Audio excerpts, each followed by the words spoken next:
Bueno, entonces la clase de hoy, bienvenidos, es la clase número 23, la antepenúltima clase.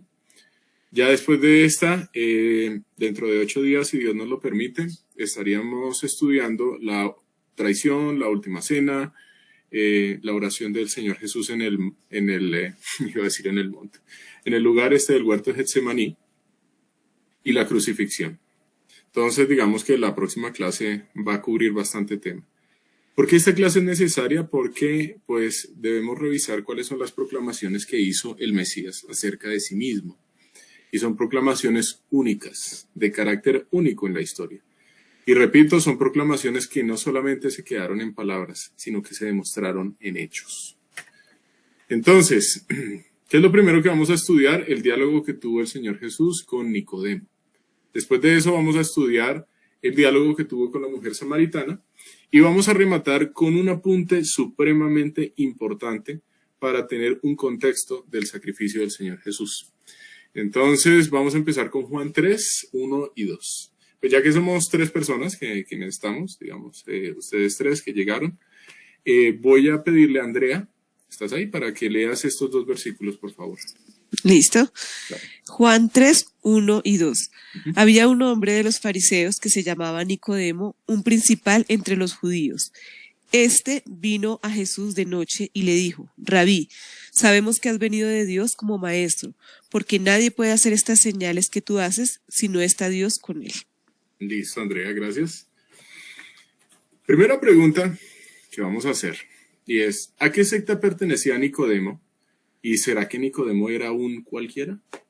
Esa es la primera que, digamos, nos interesa, porque fíjense que aquí el evangelista Juan, inspirado por el Espíritu Santo, nos empieza a relatar la historia. Había un hombre. Se parece a la forma moderna en la que empieza a contarse un cuento, solo que en este caso no es un cuento, esto sí es una historia real. Como cuando se dice había una vez, en este caso, pues se está mostrando había un hombre. Y aquí se está dando el registro histórico del encuentro del Señor Jesús con Nicodemo. ¿A qué secta pertenecía? Ahí dice fariseos. Entonces toca preguntarnos quiénes son los fariseos, ¿no? ¿Era un cualquiera? Pues no. Ahí dice que era un principal entre los judíos. Entonces era una persona que tenía una posición de importancia en medio de los judíos. ¿Quiénes son los fariseos? Los fariseos son tales que su nombre es de origen desconocido, pero posiblemente está relacionado con el término hebreo parush, que significa separación. De tal manera que fariseos, como la forma plural de ese parush, serían los parushim o los perushim. Los perushim significaría como los separados, los apartados, como los que tienen cierta exclusividad delante de Dios. Eso sería como el posible significado de fariseo. ¿Listo? Entonces ya sabemos que Nicodemo pertenecía a esta secta.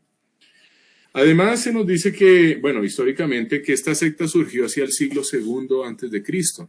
Entonces, no fue una secta que surgiese justo con la venida del Mesías, sino que cuando el Mesías vino, ya estaba establecida en esa región. Quiero también resaltar que los fariseos tenían divisiones en sus creencias, o sea, no era un pensamiento unánime. Las principales 2 corrientes eran las escuelas de Shammai, que era la escuela más estricta en cuanto a la aplicación de las leyes, y la segunda es la escuela de Hillel. La escuela de Hillel era más contextual, un poco más flexible. Quiero también hacer referencia al hecho de que, además de los fariseos, existía otro grupo llamado los saduceos. Vamos a hablar un poquito acerca de ellos más adelante. ¿Listo? Entonces, teniendo presente que los fariseos eran una secta importante en este entonces y que Nicodemo era un principal entre los judíos, cuando dice que era principal entre los judíos, significa que él hacía parte o era uno de los miembros del Sanedrín. ¿Quién es el Sanedrín? No, perdón. ¿Qué es el Sanedrín? Vamos a hacer una breve mención ahorita del Sanedrín, pero lo vamos a estudiar con más profundidad dentro de 8 días, porque fue por parte del Sanedrín que se emitió un juicio respecto al Señor Jesús. ¿Listo? Entonces sabemos que Nicodemo era miembro del Sanedrín, un digamos, grupo importante en medio del judaísmo, y además era un fariseo. ¿A qué horas fue a buscar a Jesús? Ahí dice, ¿este vino a Jesús al mediodía? Pues ahí dice que es de noche. Si ustedes, por ejemplo, van a ir a visitar a alguien, pues no va a ser común que ustedes vayan de noche, ¿no? A menos que previamente se haya, digamos, acordado esa visita. Además, tengamos presente algo, y es que en este entonces no había luz eléctrica. Y ese detalle, aunque muy obvio, pues denota algo muy importante, y es que las personas por lo general tendían a acostarse e irse a dormir más temprano. No es como hoy en día que pues por el hecho de tener luz eléctrica, las personas pueden acostarse más tardecito, los horarios de trabajo han variado mucho. Nosotros estamos en un momento histórico en el cual todavía no existían estos desarrollos tecnológicos. Y por lo tanto, una visita de noche era un tanto más rara que aún hoy en día. Porque imagínense, o sea, hoy en día se puede recibir una persona tipo 7 de la noche, sí, sí se puede, claro. Pero es que si estamos pensando a las 7 de la noche en la época de Jesús, a menos que se tuviese una lámpara de aceite o se tuviese una fogata, pues eso iba a estar a oscuras. No es como nosotros llegamos y encendemos la luz y recibimos a la visita. En este entonces no era así. Entonces sí es algo extraño que él vaya a Jesús justamente de noche. Esa mención nos sobra. Ya eso, o sea, el hecho de que el texto nos mencione que fue de noche, nos está diciendo bastante. ¿Qué podríamos decir? El texto no nos dice explícitamente por qué fue Nicodemo a buscar a Jesús de noche. Pero sí podríamos pensar que tal vez era por temor a los hombres, por el deseo de tener a Jesús a solas. Es decir, si Nicodemo hacía parte de la secta de los fariseos, pues sabemos que los fariseos en su gran mayoría rechazaron al Mesías. Y por lo tanto, Nicodemo es posible que no quisiera ser descubierto por cualquiera de sus, llamémoslo, colegas o aquellos que sean también integrantes de la secta de los fariseos o por algún judío que le cuente a los fariseos. De pronto Nicodemo quería evitar ser descubierto. Otra de las posibilidades es que Nicodemo hubiese ido a Jesús de noche porque muchas veces de día Jesús estaba rodeado de multitudes y pues ir a hablar con él no iba a ser un asunto fácil. Entonces es evidente que Nicodemo quería hablar con Cristo. Eso es evidente. Y por lo tanto va y lo busca de noche, una hora en la cual él se puede asegurar que sí va a poder tener cierto momento para entablar un diálogo con él. ¿Listo? ¿Por qué fue a hablar con Jesús? Versículo 2, pero de forma implícita. ¿Qué es lo que Nicodemo está manifestando acerca de Jesús? ¿Con qué título se refiere? Pues ahí dice que Rabí. Sabemos que has venido de Dios como maestro. Usa el título Rabí. Y ese es un título que se le daba a las personas de, digamos, reconocimiento en el sentido de conocer las escrituras. Entonces Rabí era un título de respeto. La palabra para maestro en griego es didaskalos, que significa doctor, instructor o a su vez implica que es un título de respeto. Entonces Nicodemo va y busca a Jesús. Y no le dice Jesús, sabemos que has venido de Dios como maestro, le dice Rabí. Empieza a referirse a Jesús con un título de respeto. Sin embargo, hasta ahí es donde llega, porque pues si bien Nicodemo está reconociendo algo de respeto hacia Jesús, bueno, bastante respeto hacia Jesús por usar el término Rabí, también está especificando que pues nadie puede hacer las señales que tú haces si Dios no está con él. O sea, Nicodemo está reconociendo que hay algo especial en Jesús, pero que Jesús es un rabí. Ya, ahí es donde se queda. Bueno, rabí, un rabino. Entonces, si Jesús es simplemente una persona que enseña las escrituras, un maestro y que tiene algo especial, según Juan 3:2, no se está dando a entender que Nicodemo comprenda realmente quién es Cristo. Y eso es algo que es ratificado con la respuesta que le va a dar ahorita al Señor Jesús. ¿Listo? Última pregunta. ¿Se evidencia que Nicodemo entendiese que Jesús es el Cristo? No. Ahí se evidencia que para Nicodemo era importante Jesús en cuanto a una posición de relevancia para enseñar las escrituras, en cuanto a las señales que él ha hecho. No sabemos cómo fue que se enteró Nicodemo, no sabemos si él algún día asistió a alguna de las disertaciones, a alguno de los discursos perfectos del Señor Jesús. No sabemos, el texto no nos lo dice. Pero de alguna forma él se enteró. Aunque se haya enterado, aunque lo haya escuchado, aunque se hubiese, enterado acerca de algunas cosas que hizo el Señor Jesús, simplemente lo estaba viendo como un maestro. ¿listo? No como el Cristo. Entonces, para fariseos y saduceos, voy a pedirte, Fabio, ¿estás ahí?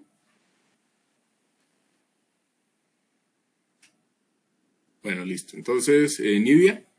Sí, sí estoy, pero estoy manejando. Qué pena. No, listo, qué pena. No, listo, dale, tranquilo, no te preocupes. Excusas. No, tranquilo. Entonces, Nidia. Muy interesante. Ok. Llegué, que estaba afuera. Sí, no te preocupes. Ok, leo.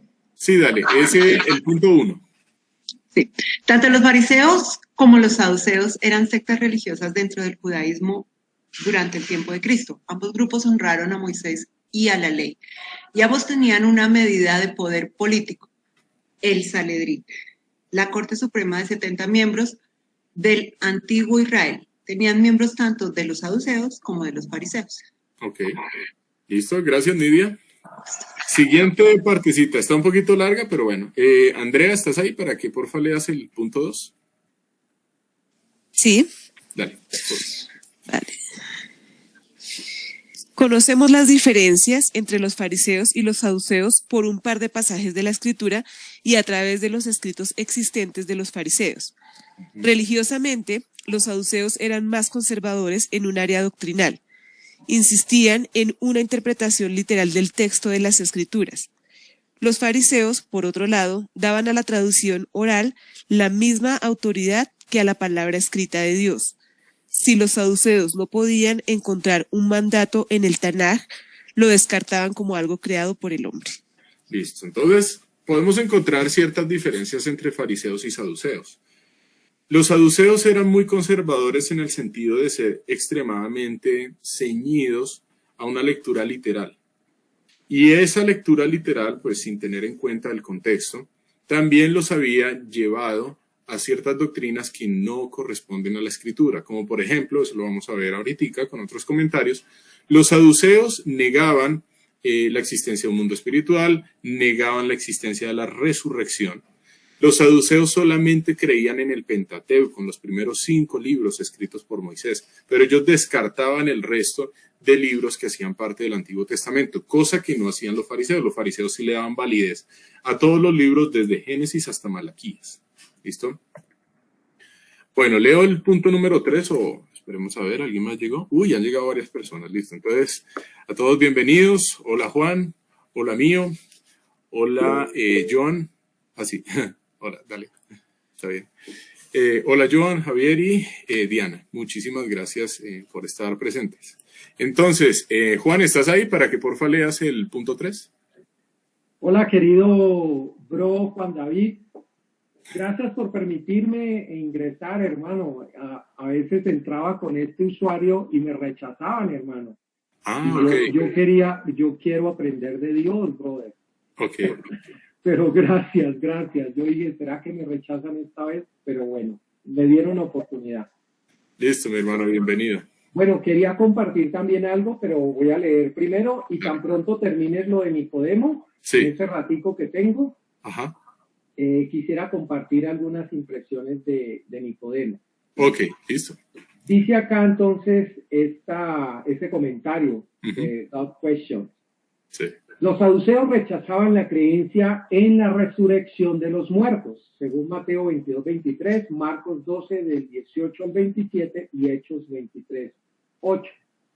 Pero los fariseos sí creyeron en la resurrección.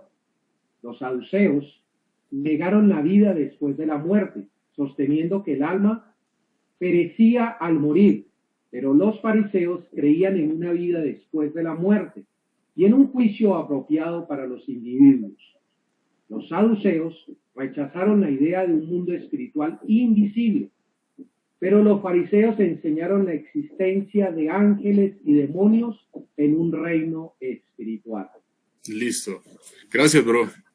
Vamos al punto 4 y no sé, ¿quieres hacer la acotación ahorita o apenas terminemos estos comentarios? Pues más bien hagamos esto, apenas terminemos los comentarios, haces la acotación, ¿listo? Exacto, Juan. Listo. Apenas termines, me avisas. Listo, dale. Bueno, entonces el punto número 4, Diana, ¿estás ahí? Para que porfa leas este punto. O Joan o Javier. Bueno, entonces, Eh, listo, entonces, no sé si mío en este momento tenga acceso al micrófono, entonces voy a leerlo. Yo ¿Sí? soy ¿Sí? ¿Quién habla? Nidia. Ah, dale, Nidia. Dale. Sí, socialmente los saduceos eran más elitistas y aristocráticos que los fariseos. Los saduceos tendían a ser ricos y a ocupar puestos más poderosos. Los principales y el sumo sacerdote eran saduceos y ocupaban la mayoría de los puestos en el Sanedrín. Los fariseos eran los que representaban más al pueblo trabajador común y tenían el respeto de las multitudes. El lugar de poder de los saduceos era el templo de Jerusalén. Los fariseos controlaban las sinagogas. Listo, Nidia, muchas gracias. Ketty también está aquí, Ah, listo, hola, Ketty. por si acaso. Listo. Perfecto, entonces para la próxima, entonces vas tú, Ketty. Va. Bueno, con estos apuntes de carácter más bien como histórico, como para tener ese contexto, podemos entender cuál era el trasfondo de Nicodemo. Él provenía de esta secta de los fariseos. Sabemos que en su mayoría rechazaron al Mesías, pero ese rechazo no se dio a Nicodemo, porque en el momento de la sepultura del Señor Jesús, eso lo vamos a estudiar dentro de 8, estuvieron tanto Nicodemo como José de Arimatea. Entonces, bueno, pues sí, aparece otra persona llamado José de Arimatea. Ellos fueron los que le dieron sepultura al cuerpo del Señor Jesús. ¿Alguien levantó la mano? Sí. No, ve, tan raro. Bueno, entonces ya vamos a pasar aquí. Listo, dale, Juan. Entonces nos ibas a comentar una acotación. Gracias, Juan David. Sí, dale. Bueno, ya arrancaste mencionando algo extremadamente importante. Siempre he considerado que quien tiene un encuentro con Jesús, a través de la palabra, por supuesto, en este momento, no vuelve a ser la misma persona. Y a pesar de que pueda tener tropiezos en su vida, esa persona no vuelve a ser la misma. Hay algo que queda como sembrado en el interior de nuestra alma y de todo nuestro ser que nos transforma totalmente. Hay evidencia, por ejemplo, de que Pilato no volvió a ser el mismo. Y también tenemos evidencias de sus discípulos. Sus discípulos no volvieron a ser lo mismo. Y no solamente hablo de los 12 apóstoles escogidos, sino de todos aquellos que decidieron seguir a Jesús, a tal punto que prefirieron morir de unas formas horrendas antes de renegar de Cristo. Yo tengo entendido, de acuerdo a lo que he logrado estudiar y captar en el transcurso, que Nicodemo fue una persona muy especial. Su nombre, de hecho, viene de victorioso, de conquistador. Y este hombre, así como lo has expuesto, fariseo, miembro del Sanedrín, que visitó a Jesús en la noche para revisar estas enseñanzas que lo tenían como medio loco, escogió esas horas nocturnas porque, como lo expresaste, quería evitar que sus colegas, pues sus compañeros fariseos lo fueran a ridiculizar, dado que Jesús pues no tenía simpatías en ellos. Pero también está la evidencia de que posiblemente escogió porque Jesús mantenía rodeado de tanta gente a su alrededor que no permitía ese diálogo que tuvo. Sin embargo, tú lo acabaste de mencionar. Este Nicodemo no volvió a ser el mismo. Sí. Fue tanta la impresión tan profunda que le causó Jesús,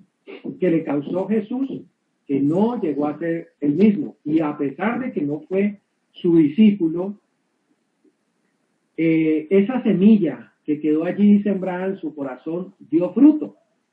Porque precisamente Nicodemo levantó la voz en defensa de Jesús cuando en el Sanedrín preguntan que si era permitido que se condenara un hombre antes de ser escuchado. Eso lo encontramos por allá en Juan, capítulo 7, en los últimos versículos. Y después de la muerte de Jesucristo, a pesar del repudio que tenían sobre este hombre, sobre nuestro Señor, hasta en últimas horas de su vida, allí clavado en la cruz, donde se burlan y todo eso, él toma la vocería y junto con José de Arimatea van y toman el cuerpo de Jesús y le dan una sepultura decente. Allá aparece también en Juan capítulo 19. Ahora, yo quiero,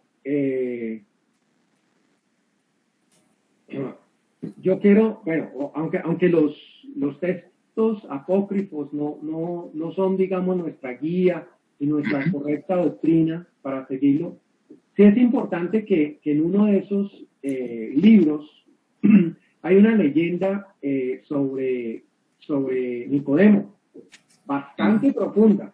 Este libro apócrifo se llama Los Hechos de Pilato, porque Pilato también escribió, y escribió de Jesús y habla en especial de este hombre.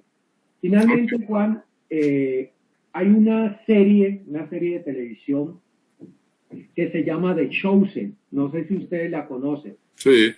The Chosen, ¿la han visto? Bueno, en la primera temporada hay un capítulo especial de Nicodemo.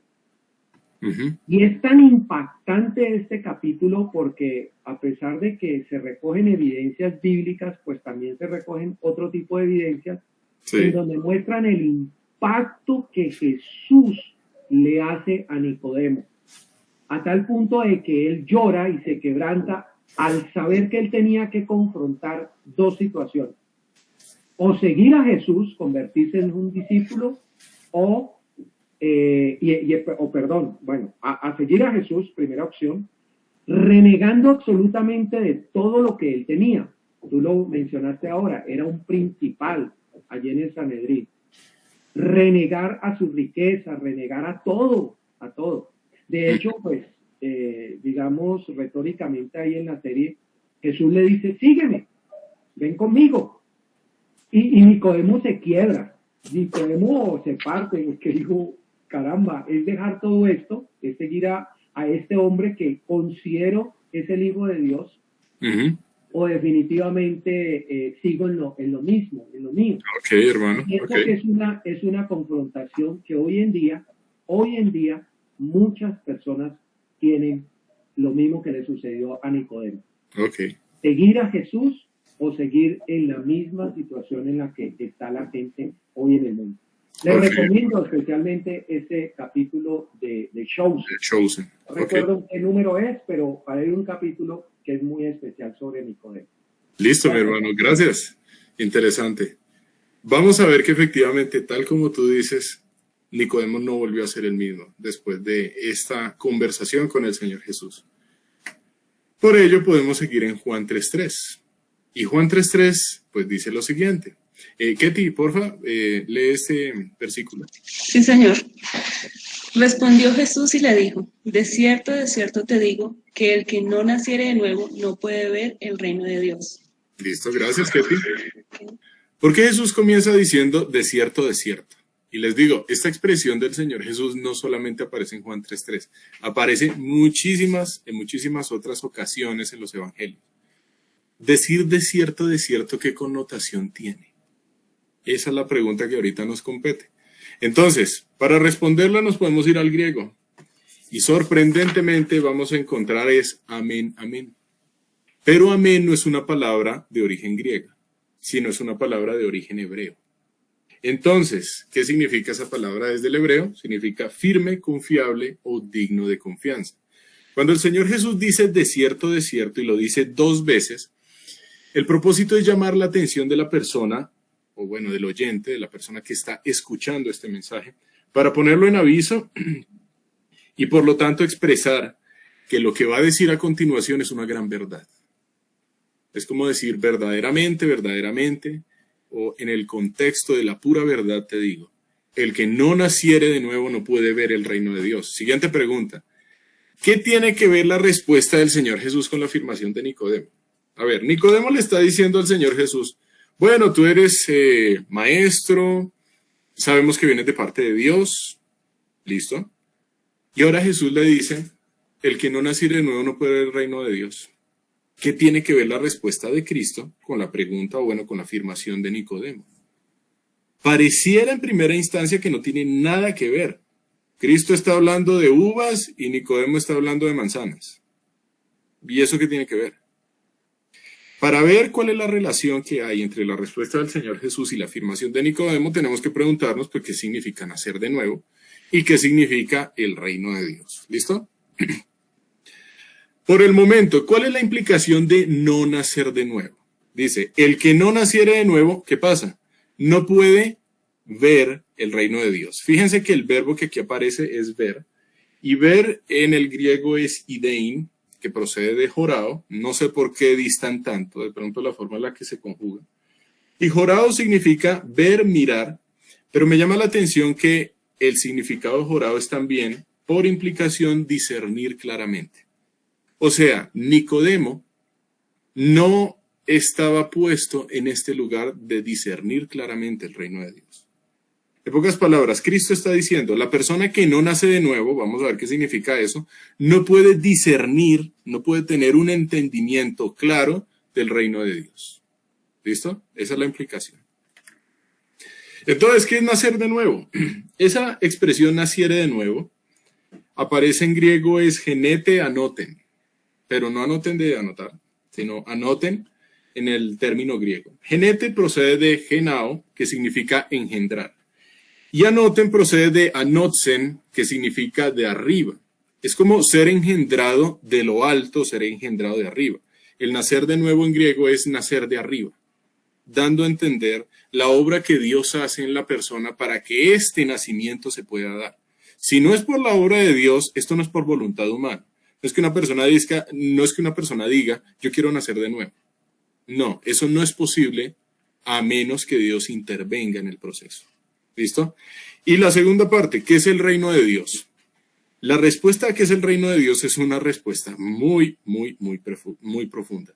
Porque esto ya compete todo un área, que es la teología bíblica, y en la teología bíblica se estudia el tema del reino, se estudia desde Génesis hasta Apocalipsis. Entonces, les invitamos a que ustedes también chequeen, hagan una revisión de uno de los cursos que también está presentes en el grupo, que es de teología bíblica, y este tema del reino se estudia con mucha más profundidad, porque pues digamos en una sola pregunta va a ser muy complicado poder definir reino de Dios.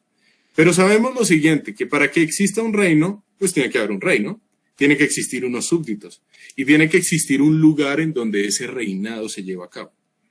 El punto es que si alguien no nace de nuevo, no puede discernir ese reino de Dios. No puede tener un entendimiento del reino de Dios. Juan 3, del 4 al 6. Entonces, vamos a ver. Bueno, no sé, ¿alguien se ofrece como voluntario o voluntaria para leer todo el pasaje? Yo, Dale, Lidia. dale. Pero, ¿puedo hacer un comentario Sí, antes? claro. Sí, es que donde dice, estás diciendo, respondió Jesús, dijo, dice aquí en las Américas, en verdad te digo que el que no nace de nuevo no puede ver el reino de Dios. Y siempre he pensado que cuando usted, bueno, ahora que hice la pregunta, ¿qué tiene que ver una cosa con la otra? Estoy pensando que Nicodemo dice, Rabí, sabemos que has venido de Dios como maestro. Entonces, él está haciendo una aseveración, sabemos que has venido de Dios como maestro. Entonces, él está hablando como dentro de, siendo él fariseo, siendo él de los conocedores, de los doctores, él se atreve a definir a Jesús como que viene de Dios. Sin embargo, él, y la razón que da es porque nadie puede hacer las señales que tú haces si Dios no está con él, vuelve y nombra a Dios. Entonces, es como, yo siempre que leo esto pienso como Jesús lo desmonta y le dice, no es por tu conocimiento que tú puedes decir esto es de Dios o no es de Dios, sino tienes que nacer de nuevo. Entonces, le desmonta todo una no sé, licenciatura en cosas divinas para decir, nace de nuevo y hablamos si soy o no soy de Dios. Sí, o sea, no está diciendo que él mismo no está diciendo yo no soy de Dios, sino le está diciendo, ¿quieres hablar del reino de Dios? Nace de nuevo. Entonces, eso quería decir. Listo. En pocas palabras, ¿qué tiene que ver la respuesta del Señor Jesús? Pues el Señor Jesús le está diciendo a Nicodemo, tú no entiendes quién soy yo. Me estás viendo como maestro. Bien, dices que vengo de parte de Dios, o bueno, que Dios está conmigo, más bien, corrijo, que Dios está conmigo. Listo. Pero realmente no estás entendiendo quién soy yo. Es una forma de mostrarle por parte del Señor Jesús a Nicodemo la necesidad del nacimiento desde lo alto, del nuevo nacimiento. Si ve eso, no se puede entender quién es Cristo. Fíjense que esto es, digamos, esencial a la hora de uno poder abordar una persona. Quien quiera que predique, tenga mucho, poco, un conocimiento, bueno, como sea, acerca de las Escrituras, nadie puede hacer que una persona nazca de nuevo. Una persona que está predicando, un ser humano, no puede hacer que otra persona nazca de nuevo. Si Dios no interviene en ese proceso, el nuevo nacimiento jamás se va a dar. Entonces, lo que nosotros podemos hacer es exponer la palabra de Dios. Podemos exponerla a través de preguntas, la podemos exponer a través de diferentes formas. Pero hasta allí podemos llegar, a la exposición, a la defensa con mansedumbre del Evangelio, pero jamás podremos inducir un nuevo nacimiento. Eso es algo de lo cual solamente Dios tiene el poder. Entonces, Juan 3, del 4 al 6. Ven, Nidia, tú ibas a leer este pasaje. Sí, bien. Nicodemo le dijo, ¿cómo puede un hombre nacer siendo viejo? ¿Puede acaso entrar por segunda vez en el vientre de su madre y nacer? Respondió Jesús, de cierto te digo, que el que no naciere de agua y del Espíritu no puede entrar en el reino de Dios. Lo que es nacido de la carne, carne es, y lo que es nacido del Espíritu, Espíritu es. Ok. Gracias, Nidia. Siguiente pregunta. Según el versículo 4, ¿a qué se refiere Nicodemo? Él hace dos preguntas. Pero es que Nicodemo se remitió, fue un plano meramente terrenal, meramente físico. ¿Cómo puede un hombre nacer siendo viejo? ¿Quién sabe qué le habrá pasado? O sea, en cuanto a las escenas mentales, ¿quién le habrá pasado por la mente a Nicodemo? El hecho es que él se remitió, fue al plano meramente físico. ¿Qué hace Jesús en el versículo 5? O sea, en el versículo 5, ¿responde Jesús a las preguntas que le hace Nicodemo? Respondió Jesús, de cierto te digo, el que no naciere... O sea, él está respondiendo a las preguntas de volver a entrar al útero de la mamá y todo este proceso. La respuesta es sí. Pero lo que pasa es que no le está respondiendo a Nicodemo en el contexto de Nicodemo, sino que Cristo está situando a Nicodemo en el contexto correcto. No se está hablando desde un contexto carnal. Por eso él dice, lo que es nacido de la carne, carne es, y lo que es nacido del Espíritu, Espíritu es. Lo está situando en el contexto de la obra de Dios. Entonces vamos a analizar un poquito más a qué se refiere esto del Señor Jesús. ¿Cómo empieza la respuesta? De cierto te digo. Fíjense que es una reiteración de lo que ya había dicho Cristo. De cierto te digo. Me parece fascinante. O sea, como Cristo, siendo la verdad misma, expresa solo verdad. Y lo sigue ratificando con sus respuestas. De cierto te digo. Ya la segunda vez que escucha esta expresión Nicodemo. ¿Qué más podemos decir? El que no naciere, ahí ya no dice de nuevo, dice de agua y del Espíritu. Y fíjense que la implicación de no nacer de agua y del Espíritu, ¿cuál es? No poder, en este caso es entrar, ya no es el verbo ver, entrar en el reino de Dios. Entonces, ¿cuáles son las dos descripciones que el Señor Jesús da? 1, si no se nace de nuevo, no se puede ver el reino de Dios. Si no se nace del agua y del Espíritu, no se puede entrar en el reino de Dios. Ver y entrar no es lo mismo, pero están obviamente correlacionados. Entonces, quiero, digamos, aquí citar un comentario. Dice, diferente a ese nuevo nacimiento que los judíos suponían que todo prosélito bautizado disfrutaba, era como un niño recién nacido. Este nacimiento era de agua desde abajo, o sea, el nacimiento del cual pensaban los judíos de agua en el sentido físico. El nacimiento por el que Cristo aboga es desde arriba, el nuevo nacimiento, por la obra del Espíritu Santo. Entonces, fíjense que él habló previamente en el nuevo nacimiento. Pero ese nuevo nacimiento no es nuevo nacimiento per se, sino hay alguien que intervenga en que ese nuevo nacimiento se pueda ejecutar. ¿Y cómo es? Pues aquí Cristo sigue dando más información. El que no naciere del agua y del Espíritu. Entonces, ¿qué significa eso de nacer del agua y del Espíritu? Resulta que frente a esta expresión, el que no naciere del agua y del Espíritu, hay dos formas diferentes de interpretarlo. La primera es que corresponde a una forma elíptica de hablar. Esa forma elíptica de hablar lo que hace es cobijar tanto agua como espíritu como esencialmente la misma cosa. Es decir, el agua simbolizando al Espíritu Santo y por lo tanto agua y del Espíritu no se deben interpretar como dos entes distintos, sino una forma en la que se cobija a la obra del Espíritu Santo. Esa es la primera forma. La segunda forma de interpretarse es separar agua y espíritu y entenderse agua como la simbología de la palabra de Dios. Cualquiera que sea, cierta, digamos, acerca de las dos interpretaciones, pues eso es lo de menos, el resultado va a ser el mismo. Y el resultado que le está diciendo el Señor Jesús es esto. Si alguien no nace por la obra del Espíritu Santo, no puede, pues, nacer de nuevo, o sea, ver, discernir el reino de Dios, como tampoco podrá entrar. Es simple. En pocas palabras, la salvación es de Dios y solamente Dios. Y uno dice, bueno, sí, la salvación es de Dios y solamente Dios. En eso estamos completamente de acuerdo. ¿Cuánto hizo el hombre para ser salvo? La respuesta es nada. Entonces, cuando aquí dice entrar, el término en griego es eiseltein, que procede de eiserhomai. Significa entrar literalmente o figuradamente. En este caso es literalmente, entrar en el reino de Dios. Si alguien no puede entrar en un reino, es porque ya no podrá ser parte de ese reino. Y si no puede ser parte de ese reino, pues no va a ser una persona gobernada bajo, valga la redundancia, el gobierno de Dios. Pero reitero, si ustedes quieren estudiar más a fondo el tema del reino, entonces les invitamos a que también revisen el curso de teología bíblica, donde se aborda con mucha más profundidad. Listo, podemos seguir con las preguntas. ¿Cuál es la implicación de no nacer del agua y del espíritu? Pues no entrar en el reino de Dios. Podemos seguir. ¿Qué son nacer del agua y nacer del espíritu? Lo estuvimos viendo. Recordemos que aquí nacer, desde el griego, significa ser engendrado. ¿A qué se refiere la expresión del versículo 6? Eso de lo que es nacido de la carne, carne es, y lo que es nacido del espíritu, espíritu es. O sea, ¿eso qué significa? Y aquí voy revisando, está ya. Juan 2, 3, no.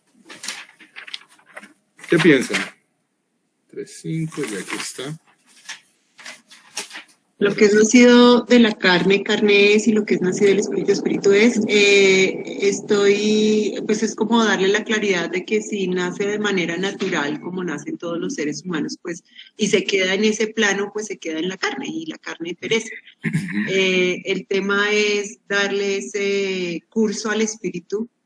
Ahora, ese espíritu está en mayúscula, ¿no? Y lo que es nacido en espíritu, el primer espíritu está en mayúscula, el segundo en minúscula en esta versión, en esta traducción. Entonces, que es darle el curso de no quedarse solo en lo carnal, sino en esa otra, no sé, forma o nivel. En ese estado, ¿sí?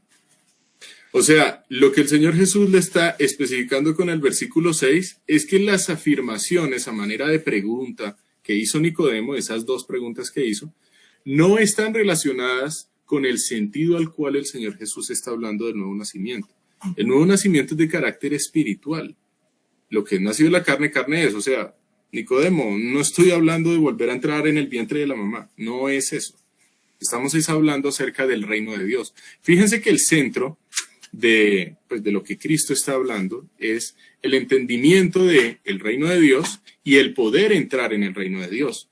Y para ello es crucial, no es fundamental, es imperativo pensar en la obra del Espíritu Santo, porque sin la obra del Espíritu Santo nadie puede entender quién es Jesús. Recordemos que Nicodemo estaba viendo a Jesús solamente como maestro, y así es como muchas personas en el mundo lo ven. Sí, un maestro, una gran persona, y eso no es suficiente. Es más, hay ateos que consideran que Jesús es un gran ser humano. Y si no se da un nuevo nacimiento para tener un entendimiento claro del hecho de que Jesús es el Mesías, Jesús es el Salvador prometido, el hecho de que Jesús es Dios hecho carne, no se va a poder ni ver ni entrar en el reino de Dios. Esta pregunta está bastante chévere. ¿Nacer de es equivalente, es igual a ser bautizado en? Esta no es una pregunta fácil. No. Bueno, empecemos por algo. Cuando se dice nacer de y ser bautizado en, desde el griego son dos palabras distintas. Recordemos que el ser bautizado implica, desde la palabra en griego, es estar enteramente sumergido, y eso fue algo que estudiamos hace 8 días cuando vimos el bautismo del Señor Jesús por parte de Juan Bautista. Entonces, nacer de y ser bautizado en no son lo mismo, pero son dos procesos que están íntimamente correlacionados. ¿Por qué razón? Porque si no hay un nuevo nacimiento, no puede existir un bautismo en el Espíritu. Y estoy hablando bautismo en el Espíritu Santo. Si aquí nacer del agua significara ser bautizado en agua, entonces la salvación sería también obra de hombres. Lo que nos muestra la Escritura es que el bautismo en agua es importante. Nosotros no tratamos de restar importancia al bautismo en agua. Pero el bautismo en agua no es lo que salva. El bautismo en agua es un testimonio público de la fe que Dios ha depositado en esta persona que ya es creyente. Por ejemplo, y siempre me gusta citar ese contraejemplo a la afirmación de que si una persona no se bautiza no es salva. Entonces, ¿qué pasó con el ladrón que estaba al lado del Señor Jesús en su crucifixión? Ese ladrón, el mismo Señor Jesús le dijo que iba a estar con él en el paraíso. ¿Y qué? ¿Y es que acaso le quitaron los clavos y todo, lo bajaron, lo bautizaron y lo volvieron a poner en esa cruz? No. El punto es que la salvación es por gracia por medio de la fe. Ahora, que el bautismo no es importante, sí es importante porque es un mandato. Y corresponde a un acto de obediencia bautizarse para manifestar públicamente la fe que Dios ha depositado en la persona creyente. ¿Listo? Jeremías 2.13. Con Jeremías 2.13 quiero presentar una de las dos interpretaciones, con las cuales se afirma que ahí dice que nacer de agua hace referencias a la palabra de Dios. ¿Y por qué lo cito del Antiguo Testamento? Porque a mí siempre me gusta hacer énfasis en el hecho de que Antiguo y Nuevo Testamento están íntimamente unidos, son un matrimonio perfecto. Sin el Antiguo Testamento no se puede comprender el Nuevo. Y eso lo vamos a seguir, viendo, ratificando a medida que vayamos avanzando en el estudio en el Nuevo Testamento. Entonces, ¿alguien quiere ofrecerse para leer este versículo? Jeremías 2.13. Dale, Ketty. Porque dos males ha hecho mi pueblo. Me dejaron a mí, fuente de agua viva, y cavaron para sí cisternas rotas que no retienen agua. Listo, Ketty, gracias. Fíjense, ¿quién habla ahí? Dios, mediante el profeta Jeremías. Y la cosa es esta, Dios está, comparando con esta figura de fuente de agua viva. Tengámoslo en mente, porque nos va a servir mucho cuando estemos estudiando el diálogo del Señor Jesús con la mujer samaritana. ¿Listo? Entonces, según este texto, ¿qué simboliza el agua? Pues el agua simboliza aquello que procede de la fuente de agua viva, la palabra de Dios. ¿Listo? ¿Tenía Nicodemo la palabra de Dios? Claro que sí. Y estoy seguro que Nicodemo conocía el Antiguo Testamento mucho mejor de lo que cualquiera de nosotros lo puede conocer. Él se podía saber de memoria toda la genealogía, sin ningún problema, pues era un fariseo y era integrante del Sanedrín. Nosotros tenemos que ir muchas veces al Antiguo Testamento y mirar esto. Nicodemo era solamente cuestión de preguntarle y él ya sabía qué era lo que había sucedido. Él tenía un conocimiento bastante vasto, pero no había nacido de nuevo. Y esa es la parte que quiero recalcar. Tener información acerca de la palabra de Dios no necesariamente implica el nuevo nacimiento. El nuevo nacimiento es debido al Espíritu Santo de Dios. Si el Espíritu Santo de Dios no interviene con la persona, no se va a dar un nuevo nacimiento, así se tenga todo el conocimiento que ustedes quieran. Juan 3, 14 y 15. Vamos a ver si hay alguien más que quiera leer. Hay dos personas más. ¿Listo? No.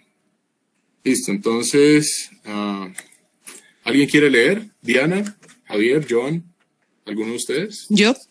¿Sí? ¿Andrea? Sí. Listo, dale, Andrea. Dice, y como Moisés levantó la serpiente en el desierto, así es necesario que el Hijo del Hombre sea levantado, para que todo aquel que en él cree no se pierda, mas tenga vida eterna. Listo, gracias, Andrea. Primera pregunta, ¿de qué serpiente habla el Señor Jesús? Esa pregunta solamente la podemos responder dirigiéndonos al Antiguo Testamento. El Señor Jesús está citando un pasaje en Números 24 del 1 al 9.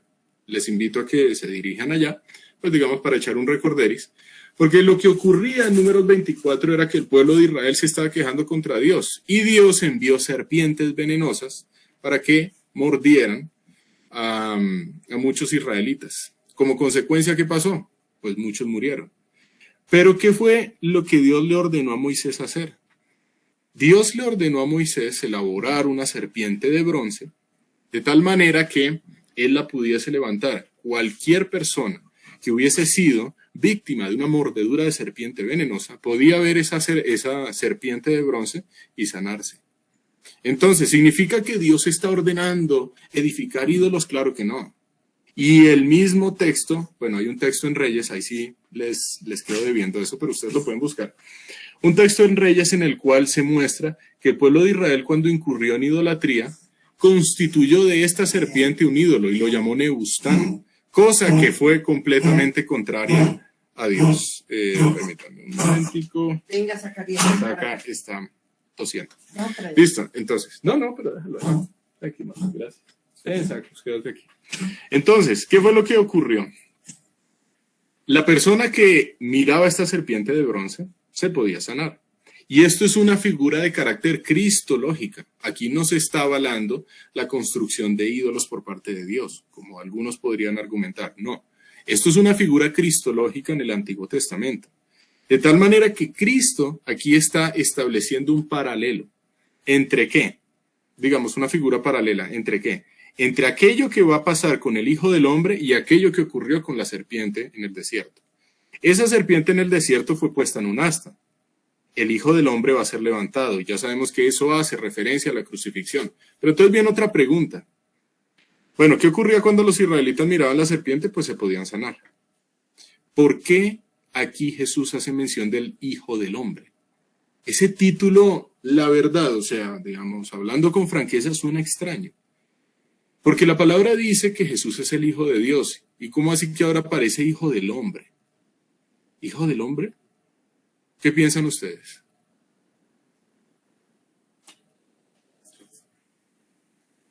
Hijo del Hombre, ¿eso de dónde lo sacó Jesús?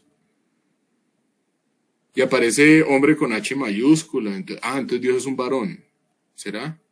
Estoy hablando en reducción al absurdo, ¿no? Hijo del Hombre. ¿De cuál hombre me está hablando? Bueno, entonces, para poder estudiar esta expresión Hijo del Hombre, adivinen qué tenemos que hacer. Nuevamente recurrir al Antiguo Testamento. Cristo le está hablando a Nicodemo en un lenguaje propio de un fariseo, en un lenguaje propio de una persona que tiene conocimiento de las profecías y en particular de lo que dijo el profeta Daniel.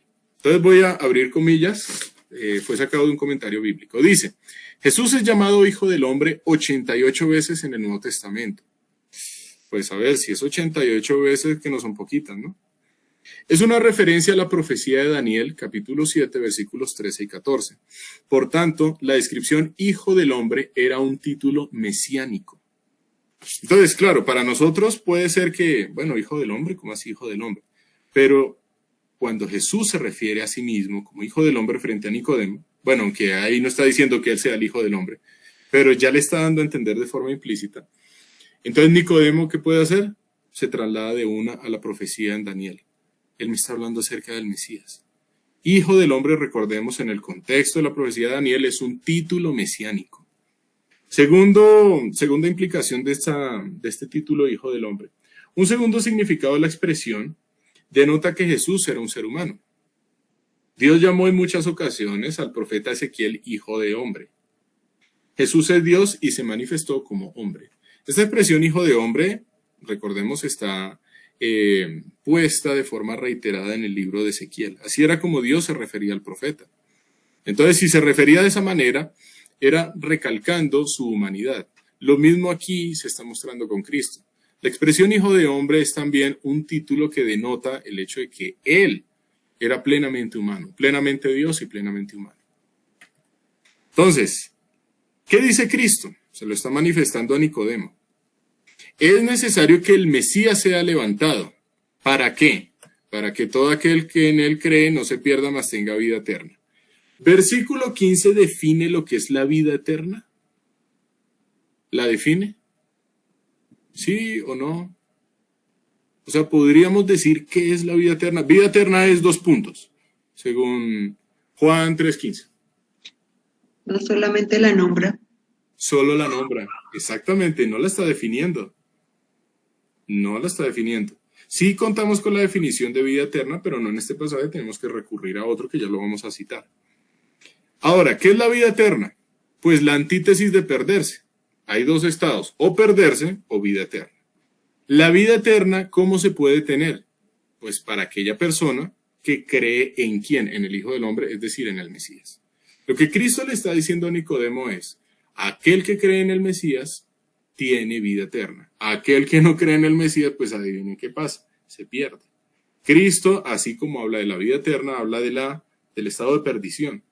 Así que es palabra del Señor Jesús la existencia de un estado de condenación. Negar que existe el infierno, negar que existe el estado de condenación, es afirmar que Jesús es un payaso, es un mentiroso. Porque Cristo habló reiteradamente acerca del estado de perdición, acerca del infierno, acerca de las tinieblas, acerca del lloro y crujir de dientes. Esas son expresiones del Señor Jesús. Entonces, si se dice, no, es que el infierno no existe, bueno, no existe algo que tú dices que no existe, pero que el Señor Jesús dijo que sí existe. Por lo tanto, entonces estás haciendo de Jesús a alguien mentiroso. Juan 17:3. Aquí está la definición de vida eterna. Estas también son palabras del Señor Jesús. ¿Listo? ¿Alguien quiere leerla?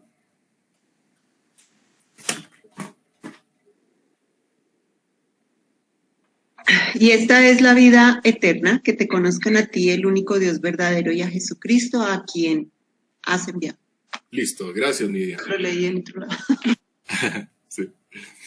Ahí aparece la definición de vida eterna. Era solamente pues adelantarnos un poquito el capítulo 17 y ahí lo encontramos. ¿La vida eterna en qué consiste? En que te conozcan. Consiste en un estado de conocimiento. ¿De quién? Del único Dios verdadero, del Mesías, a quien el único Dios verdadero envió. Entonces, cuando ahí dice que te conozcan, la palabra en griego es ginoskin, que significa estén conociendo.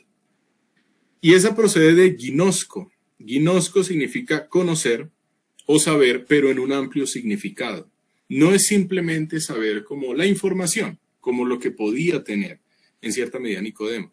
Este conocer también va, digamos, en consonancia con el conocer desde el término griego, desde el término hebreo, corrijo. Y desde el término hebreo significa intimidad. Recordemos, por ejemplo, en Génesis capítulo 4, conoció a Adán a su mujer Eva. Entonces tuvieron relaciones sexuales como esposos. En este caso, que te conozcan a ti, ese conocer implica una relación íntima, no solamente una información. Pero claro, saber de Dios también es crucial, es importante. ¿Listo? Entonces, esa es la vida eterna. Por lo tanto, ¿qué es el estado de perdición? El estado de perdición es no conocer del Dios verdadero y de Jesucristo tampoco, a quien el Dios verdadero envió. El estado de perdición consiste en una separación eterna del Dios verdadero. ¿Listo? ¿Qué es la vida eterna? ¿Qué es perderse? Pues ya ahí lo podemos tener como la contraposición, la antítesis, bajo la definición que encontramos en Juan 17:3. Y este pasaje, bueno, es que todos los pasajes de la Biblia son hermosos, pero no sé, es que a mí me parece que es como cuando una pieza musical va a llegar a esa culminación, porque es que Cristo está dirigiendo su discurso, por decirlo así, a este pasaje. Bueno, no solo a este pasaje, sino quiere mostrar esta gran verdad en Juan 3:16. Entonces cualquiera lo puede leer o simplemente recitar, porque sabemos que este es uno de los versículos más famosos de las Escrituras, y es precioso. Entonces, ¿quién quiere proclamarlo? ¿Quién quiere leerlo? Bueno, entonces dice así: porque de tal manera amó Dios al mundo, que ha dado a su Hijo unigénito, para que todo aquel que en él cree no se pierda, mas tenga vida eterna. Perdón, qué pena, voy a conectar que ya se me empezó a descargar. Listo ya. Ha dado a su Hijo unigénito. ¿Cómo es descrito el amor de Dios en Juan 3:16? El amor de Dios no está descrito como de tal manera amó Dios al mundo que le dijo al mundo los amo. Así no es como se describe el amor de Dios. El amor de Dios es descrito de tal manera que se reflejó en hechos, y no en un hecho cualquiera, sino en entregar a su único hijo. Único hijo.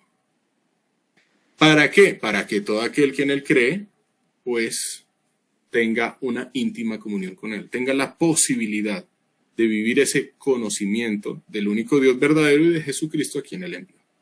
¿Listo? Ahora viene esta pregunta. Esta pregunta pretendo hacerla porque pues ya nosotros hemos escuchado mucho acerca de Juan 3:16, pero tiene un enfoque un tanto apologético. Si el creyente es hijo de Dios, me baso en Juan 1:12, ¿cómo entender que Jesús es el único hijo? O sea, si Dios solamente tiene un hijo, ¿cómo es posible que nosotros seamos hijos de Dios? Quiero resaltar con esto que hay una secta que afirma que, pues ya que nosotros somos hijos de Dios, entonces un león tiene leoncitos, una jirafa tiene jirafas, entonces pues Dios tiene diositos. ¿Y qué es lo que pasa aquí? Lo que pasa ahí sí es una herejía, es una falta a la verdad, porque eso no es lo que muestra la Escritura. Nosotros no somos diositos, de ninguna forma somos Jehová Junior. Eso es algo que de verdad va en contra de la Escritura. Entonces, Juan 1:12, ¿qué es lo que dice? Mas a todos los que le recibieron, les dio la potestad de ser hechos hijos de Dios. Pero ¿cómo así que les dio la potestad de ser hechos hijos de Dios si el Mesías es el unigénito? Unigénito significa hijo único. Entonces, si solo hay un hijo, ¿cómo es posible que nosotros seamos hijos? Entonces, para responder, digamos, para enviar un contraargumento a esa afirmación del hecho de que nosotros somos diositos, que eso no tiene nada que ver con la Escritura. Nosotros vimos en Génesis 1:26, hagamos al hombre a nuestra imagen conforme a nuestra semejanza. Nosotros reflejamos a Dios, pero de forma parecida, nosotros no somos dioses. Gálatas 4:5 y muchos otros pasajes nos aclaran que nosotros somos hijos de Dios, pero por adopción. Nosotros no somos hijos de Dios, en el sentido del cual Cristo es el Hijo unigénito. ¿Por qué razón? Porque si el Padre es Dios, al decir Cristo que Él es el unigénito, está mostrando que en Él sí existe esa esencia divina. El Hijo tiene la misma esencia del Padre. Pero ojo, el Hijo unigénito, no los hijos por adopción. Así que los hijos por adopción, que somos nosotros, no tenemos esa esencia divina que sí tiene el Hijo unigénito. Entonces era como traer a colación este comentario, porque pues debemos tener cuidado con esta secta que afirma que nosotros somos diositos o dioses en miniatura. Nosotros no somos dioses de ninguna forma. Quiero aclarar que si bien hay un pasaje, creo que está en Juan 17, cuando el Señor Jesús le responde a los líderes religiosos diciéndole, pero la Escritura no dice vosotros sois dioses.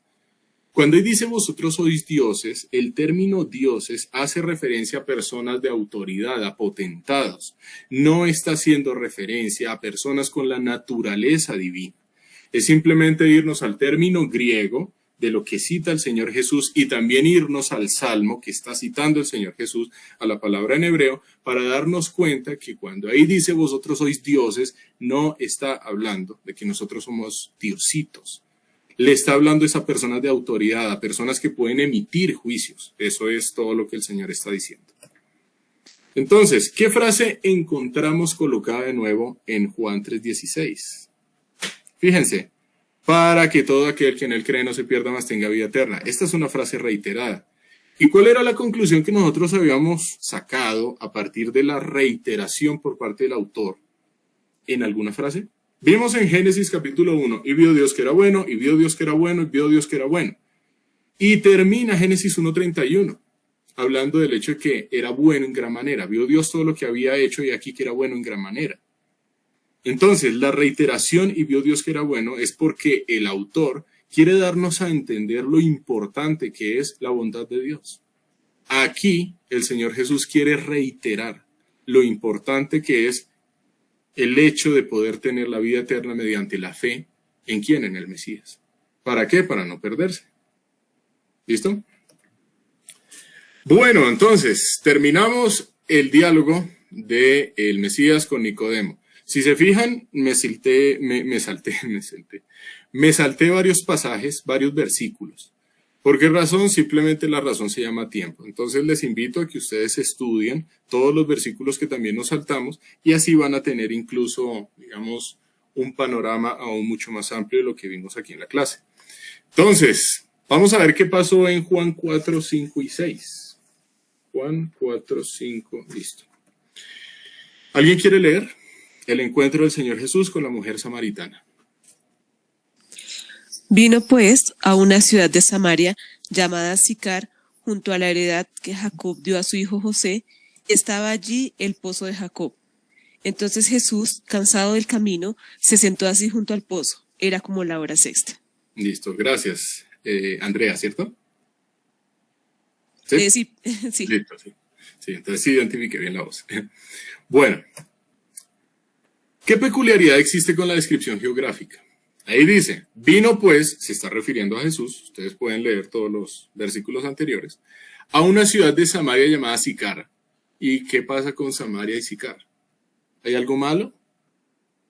O sea, el autor, el evangelista Juan, está dando la mención, está dando esa connotación del hecho de que Sicar hacía parte de la región de Samaria. Y eso implica mucho. O sea, eso no es un detalle como, sí, una región llamada Sicar, ya. No, el hecho de que sea de Samaria ya nos está diciendo demasiado. ¿Por qué razón? Bueno, Sicar, esa ciudad Sicar es la antigua Siquem. Siquem es una ciudad que aparece en Génesis cuando Leví y Simeón llevaron a cabo o lideraron una venganza en esa ciudad contra los siquemitas, debido a que el hijo del gobernante de esa ciudad violó a Dina, y Dina era una de las hijas de Jacob. Entonces ellos, como en retaliación, lo que hicieron fue pues engañarlos y decirles, no, pues sí, solamente ustedes lo que tienen que hacer es circuncidar a todos los varones de esta ciudad, y mientras los varones estaban recuperando de ese procedimiento, no podemos decir quirúrgico, pero sí un procedimiento bastante agreste y sobre todo para la época, pues ellos llegaron, no solamente Leví y Simeón, sino pues los hijos de Jacob, pero sobre todo liderados por Leví y Simeón, llegaron y mataron a los siquemitas. Entonces tengamos presente que esta ciudad Sicar no es que nunca hubiese aparecido en la historia. Entonces la antigua Siquem, quizás estaba situada, esta ciudad Sicar o Siquem, al pie del monte Gerizim, en la provincia de Samaria, en la cual se construyó el templo de los samaritanos. Entonces, ¿cuál es el monte Gerizim? El monte Gerizim también aparece en el Antiguo Testamento. Fíjense que para tener un contexto completo de pasajes del Nuevo Testamento tenemos que remitirnos al Antiguo. Por eso es que es un error pensar que, no, yo puedo estudiar el Nuevo Testamento ignorando el Antiguo. Jamás. La Biblia es una sola, es una unidad perfecta, y si yo desconozco otros pasajes del Antiguo Testamento en este caso, no voy a poder entender por qué es que el autor está mencionando tanto la ciudad y la región de Samaria. Entonces, el monte Gerizim es mencionado en el libro de Deuteronomio, cuando Dios le ordena a los israelitas que se dividan en dos grupos por tribus. Una tribu se va a hacer en el monte Gerizim y la otra se va a hacer en el monte Ebal. Desde el monte Gerizim se van a anunciar las bendiciones como consecuencia de vivir aquello que Dios dice. Y desde el monte Ebal las maldiciones. Entonces en el monte Gerizim es donde pues, se estima que se construyó el templo samaritano.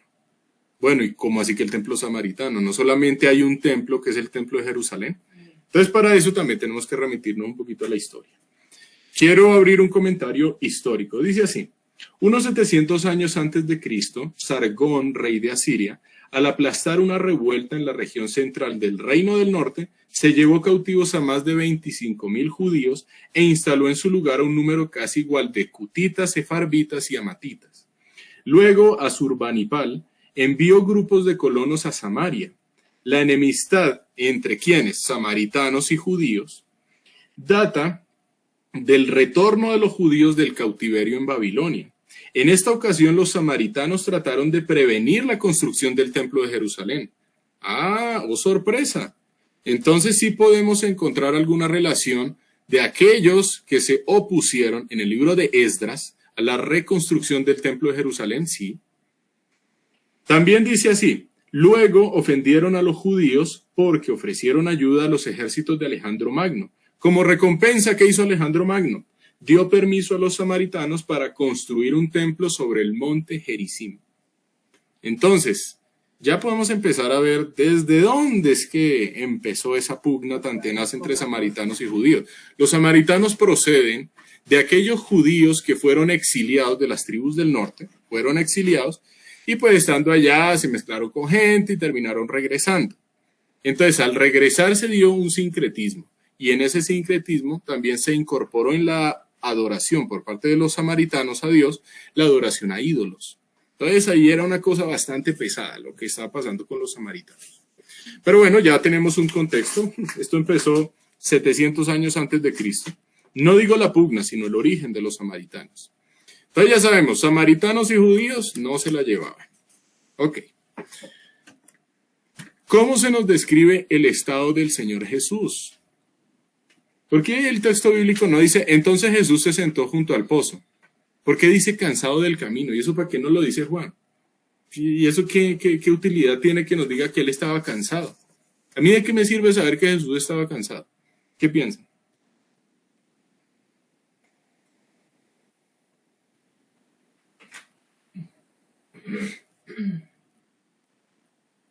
¿Para qué me dice que Jesús cansado? Pues no sé, como para que suene bonito, ¿cierto? Eso lo dice el evangelista Juan, para que suene muy bonito. ¿Alguien levantó la mano? No sé. Yo. Sí. Pues yo pienso que quizás hace referencia a reconocer que Jesús pues fue 100% hombre también. Exactamente. Y estaba sujeto a las debilidades de un hombre. Exactamente, Andrea. El hecho de que se mencione que está cansado implica su participación en la naturaleza humana, plenamente humana. Qué bonito ese comentario. Ese comentario nos ubica, nos pone los pies en el piso y nos hace recordar que Jesús, siendo Dios, al ser hombre se cansaba. Él estaba cansado. ¿Listo? Bueno, también nos dice que se sentó junto al pozo y era como la hora sexta.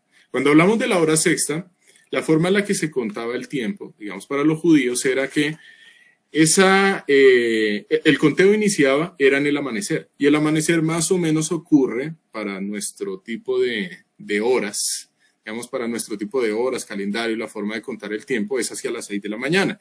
Entonces, 6 más 6, ¿cuánto da? Pues da 12, y la hora sexta es más o menos mediodía. O sea que si era más o menos mediodía, si el mediodía es que se ubica el sol en el cenit, digamos, desde nuestro punto de vista. Es decir, es la hora a la cual el sol coloquialmente pega más duro. Y esa no es una hora esperada a la cual una persona vaya a recoger agua de un pozo. Imagínense cargar, no sé si ustedes han cargado un balde lleno de agua, eso es pesadito. Y si el balde es grande, pues a ver, hay que tener cuidado incluso para no sacarse una hernia discal, para no sacarse una lesión. Hay que tener mucho cuidado. Y pues si yo voy a sacar agua, yo no voy a sacar agua en el momento en que el sol está en el cenit. Yo voy a sacar agua pues hacia el atardecer, cuando todavía pueda haber algo, pero el sol no pegue tan duro, ¿no? Si la mujer samaritana se acerca al pozo a esa hora, es porque eso tiene alguna implicación frente a la manera en la que ella era vista socialmente en Sicar. Ella no era una mujer muy aprobada. Es más, muy probablemente era una mujer despreciada. Por un contexto que más adelante el Señor Jesús le menciona respecto a la mujer samaritana y la mujer samaritana lo admite. Ella estaba viviendo en fornicación porque estaba viviendo con un hombre que no era su esposo. Y además había tenido varias parejas antes. Entonces, pues sabemos que la voluntad de Dios es que la convivencia se dé, sí, pero bajo el matrimonio. Entonces, ella era una mujer que posiblemente, el texto no lo dice literalmente, pero existe esa posibilidad, que era una mujer que no fuese vista como de buena fama, sino que más bien era como mala fama. ¿Listo? ¿Tiene alguna utilidad saber el momento del día en que esto ocurrió? Tiene mucha utilidad. Ahora, vamos a Juan 4, del 7 al 9. ¿Alguien quiere leer?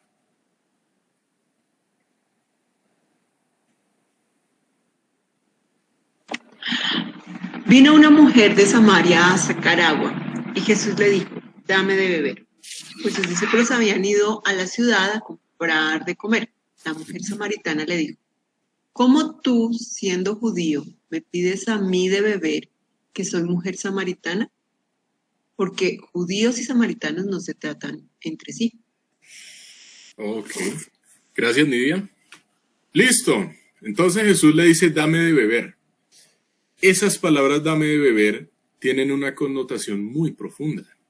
Porque Jesús, siendo judío, se dirige a una mujer samaritana. A ver, si era raro que un judío se dirigiera a un varón samaritano, era aún más raro que un judío se dirigiera a una mujer de mala fama samaritana. Imagínense eso. ¿Qué está haciendo Jesús? Está rompiendo con ese paradigma, con ese estigma. Porque en primer lugar, quien tiene la potestad sola de establecer el nivel ético perfecto en cuanto a la moralidad es Dios mismo.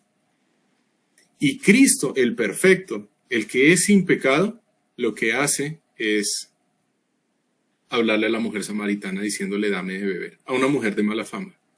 O sea, qué hermoso por parte del Señor tratar así a esta mujer. Me parece, no sé, es algo precioso lo que está haciendo el Señor Jesús. ¿Listo? Entonces la mujer samaritana, no nos dice el texto cómo fue que identificó que él fuera judío. ¿Alguien levantó la mano? Sí. Precisamente eso, mi querido Juan. Dale, Juan, sí. Ajá. ¿Por qué ella lo identifica como judío? Sí. Ya vamos para allá. Sí. Ok. Y quería hacer, bueno, esa anotación, pero si vas para allá, está bien. Sí. Y el tema tan importante es que el pasaje menciona que Jesús está solo, ¿no? Ajá. Sí. Porque dice en el versículo 8, sus discípulos no estaban en la ciudad comprando de comer. Entonces Jesús está solo allí. Sí. Y esa connotación también religiosa de un hombre dirigirse a una mujer en ese tiempo tenía una otra implicación allí. Sí, Pero sí, igual, pensé que no lo ibas a mencionar. Está bien. Sí. Listo, gracias, Juan. Sí, es muy cierto. Jesús estaba solo. No era común que este tipo de conversaciones se dieran, y pues más aún entre un judío y una mujer samaritana. Eso de verdad es algo salido de lo que se espera en este contexto cultural. A nosotros nos parece muy normal, porque vivimos en una sociedad en la que hablarle a una persona, a cualquier persona, sin importar su género, ya sea varón o mujer, solamente existen dos géneros, bueno, y solamente hago el paréntesis grande, no existen 120, sino solo dos que Dios creó. Ya sea varón o mujer, pues es completamente natural. Pero en este contexto... ¿sí?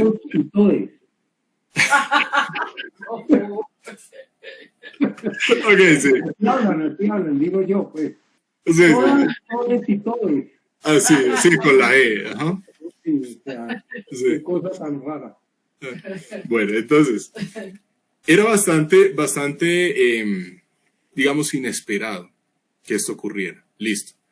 La mujer samaritana aquí no dice cómo fue que identificó que Cristo fuese judío, pero podemos especular a partir de dos elementos. El primer elemento, recordemos que Jesús se crió en la región de Galilea y más específicamente en la ciudad de Nazaret. Entonces, si él se crió allá, es muy probable que el Señor Jesús hubiese desarrollado un acento galileo en cuanto al idioma arameo que él pronunciaba. Entonces, pues el acento galileo se le iba a sentir. La mujer samaritana, pues claro, como no era de la región de Galilea, podía identificar inmediatamente ese acento y decir, bueno, en Galilea se encuentran muchos judíos. La segunda posibilidad es que en este entonces es probable que judíos y samaritanos tuviesen una vestimenta distinta. Entonces, la mujer samaritana de una identificó, él es judío por su forma de vestirse, él es judío, ya, porque tiene tal y tal y tal cosa. No sabemos exactamente qué cosas, pero ella pudo identificarlo. ¿Listo? Entonces, a ella le sorprendió bastante. Aquí podemos encontrar este, digamos, pasaje ilustrado, algo muy bonito.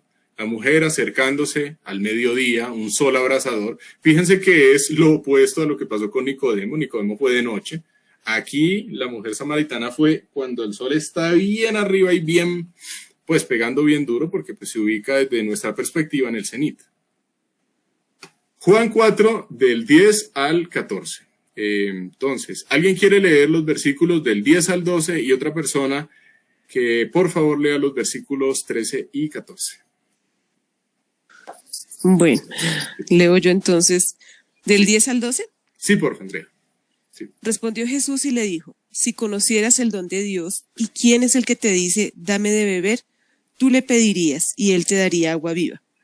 La mujer le dijo, Señor, no tienes con qué sacarla y el pozo es hondo. ¿De dónde pues tienes agua viva? Y al 12, por favor. ¿Acaso eres tú mayor que nuestro padre Jacob, que nos dio de este pozo del cual bebieron él, sus hijos y sus ganados. Listo, gracias Andrea. ¿Alguien quiere leer los versículos 13 y 14? Respondió Jesús y le dijo, cualquiera que bebiere de esta agua volverá a tener sed, mas el que bebiere del agua que yo le daré no tendrá sed jamás, sino que el agua que yo le daré será en él una fuente de agua que salte para vida eterna. Listo. ¿Hablaste tú, Ketty, cierto? Sí, Señor. Listo, gracias, Ketty. Aquí hay mucho, de verdad, mucho contenido. Esto se pone bueno. ¿Cuál es el agua a la que la mujer samaritana hace referencia? A ver, Jesús le está diciendo, si conocieras el don de Dios, ¿qué es eso de don de Dios? Bueno, entonces toca mirar qué es eso de don de Dios. La palabra don es dorean en griego, que significa dádiva gratuita. Dice bastante. Eso nos transmite inmediatamente al concepto de gracia, favor inmerecido. Si conocieras el don de Dios, ¿y quién es el que te dice dame beber? Tú le pedirías y él te daría agua viva. Cuando Cristo está aquí hablando de agua viva, vamos a ver a qué se refiere desde un contexto espiritual, que es el contexto correcto. Pero la mujer samaritana interpretó con la expresión agua viva una expresión meramente física. Porque en este entonces, hablar de agua viva era hablar de agua que fluía, digamos, agua que yo tomaba de un río, agua que podía tomar de un manantial.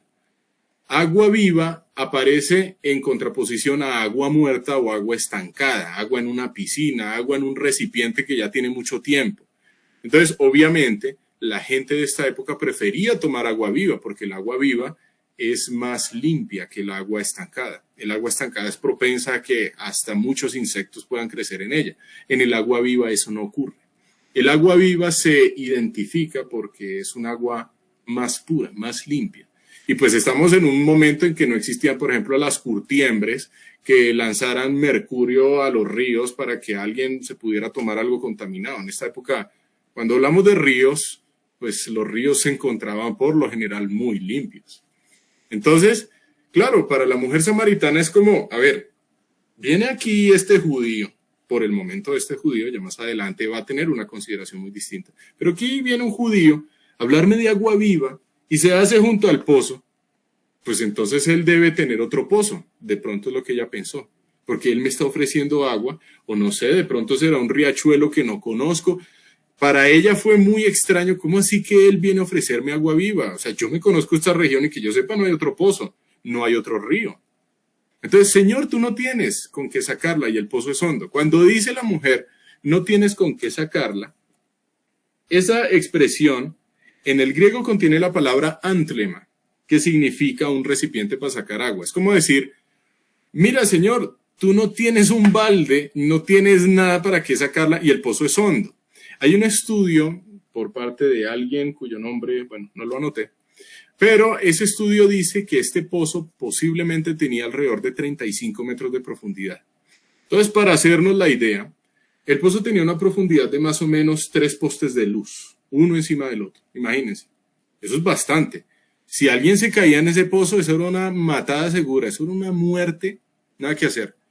Era morirse, caerse en ese pozo, era darse durísimo contra aguas corrientes y pues estamos hablando de aguas subterráneas y eso además era supremamente peligroso.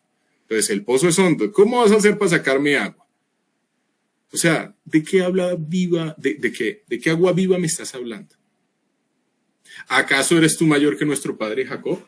Cuando dice que nuestro padre Jacob se está haciendo referencia al pozo de Jacob. Y si ustedes quieren investigar más acerca de ese pozo de Jacob, adivinen qué hay que hacer, irnos al Antiguo Testamento. Génesis 33, 19 y 20.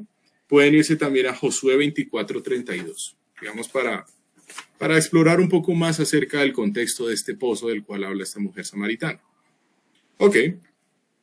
Ahora, el Señor Jesús le está hablando. Cualquiera que bebiere esta agua volverá a tener sed. Ya está ubicando a la mujer samaritana en que la respuesta no es de carácter físico. Fíjense, la mujer samaritana, al igual que Nicodemo, interpretó las respuestas del Señor Jesús desde un punto de vista físico.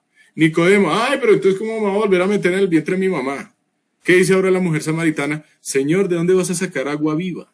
O sea, ¿de dónde vas a sacar agua corriente, agua que corre? Y Jesús le dice, cualquiera que bebiera esta agua volverá a tener sed. Ya le empieza a explicar más. Más, ese más no aparece tildado, versión Reina Valera, lo cual significa pero, el que bebiere agua, del agua que yo le daré, no tendrá sed jamás. ¿Listos? Ahí vamos. Pero aquí viene algo extraño. Sino que el agua que yo le daré será en él una fuente de agua que salte para vida eterna. Espérate. Cristo está diciendo, el agua que yo le daré será una fuente de agua. Entonces, ¿agua o fuente de agua? Al fin, ¿cómo? Porque una fuente de agua no es lo mismo que agua, ¿o sí? ¿Por qué Jesús no dice, sino que el agua que yo le daré saltará para vida eterna? Pero es que dice, será en él una fuente de agua. El agua se convierte en fuente de agua. Eso es muy extraño desde un punto de vista físico. Desde un punto de vista físico, eso no ocurre. Que el agua se convierta en fuente de agua, suena extraño, ¿no? Entonces, al fin, ¿qué? ¿Agua o fuente de agua? ¿Qué piensan? Ay, es que es un detalle, pues, no, sí, pero el Señor Jesús está hablando de dos cosas diferentes. Suena raro, ¿no? Además, aquí tampoco se está definiendo cuál es el agua de la cual el Señor Jesús habla. Él está hablando de algo que da y que al dárselo a la persona se convierte en esa persona una fuente de agua que salte para vida eterna. Pero no está diciendo qué es esa agua. No la está definiendo por ahora, ¿no? ¿O sí? ¿Qué piensan?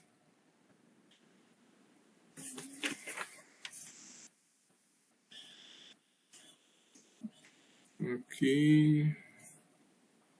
Listo, vamos bien, vamos bien. Estaba mirando las notas para ver si cubrimos todo el tema. Bueno, yo pienso que soy Nidia, Sí. que al decir que, sino que el agua que yo le daré será una fuente, es decir, es como que a él, yendo a Nicodemo, cambia al nacer de nuevo. Entonces, en este caso, al ella adquirir de esa agua, no solamente sacia a ella, sino será como fuente para otros, pensaría yo. O sea, no se va a acabar, sería como una, ¿cómo se llama eso? Como un nacedero, algo así. O que nace de Jesús y sale de ahí para allá, pero creo que sería como un nacedero, una constante fuente allí, un constante correr de agua. Exactamente. Cristo lo que quiere es transmitir el hecho de que esa agua que Él da no se va a acabar. No es cuestión de darle agua para que se la tome y después seguir dándole agua. Esa agua, entre comillas, de la cual Cristo está hablando, no, es darle para que allí se convierta en fuente de agua. Ya no va a ser necesario seguir dando agua. Esa es la idea que quiere transmitir el Señor Jesús. Por eso ya, según lo que Él dice, ya no es posible seguirlo analizando desde un punto de vista físico. A ver, yo pongo un reservorio de agua en un lugar, entonces, ¿cómo la materia va a empezar a generarse espontáneamente? O sea, desde un punto de vista físico no se puede analizar. Entonces, teniendo en mente lo que ahorita dijo Nidia, podemos ir a Juan 7, 38 y 39. Entonces, no lo puse allí, digamos, para tratar de de saturar tanto las diapositivas.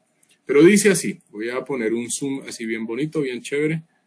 Dice así, Juan 7, 38 y 39. ¿Cuál es el contexto? El Señor Jesús está en la fiesta de las enramadas en Jerusalén. Y estas son palabras del Señor Jesús. Él dice así, el que cree en mí, como dice la Escritura, ríos de agua viva correrán de su vientre. Versículo 39, y aquí está la respuesta. Y esto dijo del Espíritu que habían de recibir los que creyeran en él, porque aún no era dado el Espíritu Santo, porque Jesús aún no era glorificado. ¿Cuál es esa agua de la cual Cristo habla? Esa agua es el Espíritu Santo. Juan 7, 38 y 39. En pocas palabras, se está haciendo referencia al nuevo nacimiento, se está haciendo referencia a nacer del agua y del Espíritu, y se está haciendo también referencia implícita al bautismo en Espíritu Santo. Recordemos que nacer de no es lo mismo ser bautizado en, pero son íntimamente relacionados, el uno implica al otro. Yo no puedo decir, no, alguien fue bautizado en el Espíritu Santo, pero no nació de nuevo, eso no es posible. O alguien nació de nuevo, pero no fue bautizado en el Espíritu, tampoco. No tiene sentido ninguna de las dos, la una implica la otra. Es como cara y sello de una moneda. Yo no puedo pensar en solo la cara de una moneda sin que también exista el sello. Ambos existen. Entonces esa es la idea. Cristo está hablando es acerca del Espíritu Santo. Uf. Y fíjense, fuente de agua que salte para vida eterna. La vida eterna no es posible sin el Espíritu Santo. El Espíritu Santo es el que produce el nuevo nacimiento. No somos nosotros, no es la voluntad humana. Ay, no, es que Señor, yo quiero nacer de nuevo, es que me provocó nacer de nuevo. Eso no es así. Eso es obra del Espíritu Santo. Ay, no, es que yo he podido enseñar. Ajá, y uno lo que puede hacer es transmitir lo que dice Dios. Pero quien hace toda la obra, como dijo el apóstol Pablo, yo planté, Apolos regó, pero Dios fue el que dio el crecimiento. Así que ni el que planta ni el que riega es el que tiene el reconocimiento, sino aquel que hace crecer. Así que la gloria es únicamente de Dios. Bueno, Juan 4, 19 al 22. Vamos a ver si alguien más llegó en este tiempito. No, estamos los mismos. Bueno, ¿alguien quiere leer? Yo te puedo ayudar. ¿Cómo? Aló. Yo te puedo apoyar. Sí, dale, Fabio, gracias. Versículos que estamos en 4, Juan 4. 19 al 22. Perdón. 19 al 22. Sí. Bueno, le dijo la mujer, Señor, me parece que tú eres profeta. Nuestros padres adoraron en este monte y vosotros decís que en Jerusalén es el lugar donde se debe adorar. Jesús le dijo, mujer, créeme, que la hora viene cuando ni en este monte ni en Jerusalén adoraréis al Padre. Vosotros adoraréis lo que no sabéis. Nosotros adoramos lo que sabemos, porque la salvación viene de los judíos. Listo, Fabio, gracias. Jesús. Pregunta. ¿Está segura la mujer samaritana que Jesús es profeta? Por la respuesta. No, pareciera que no.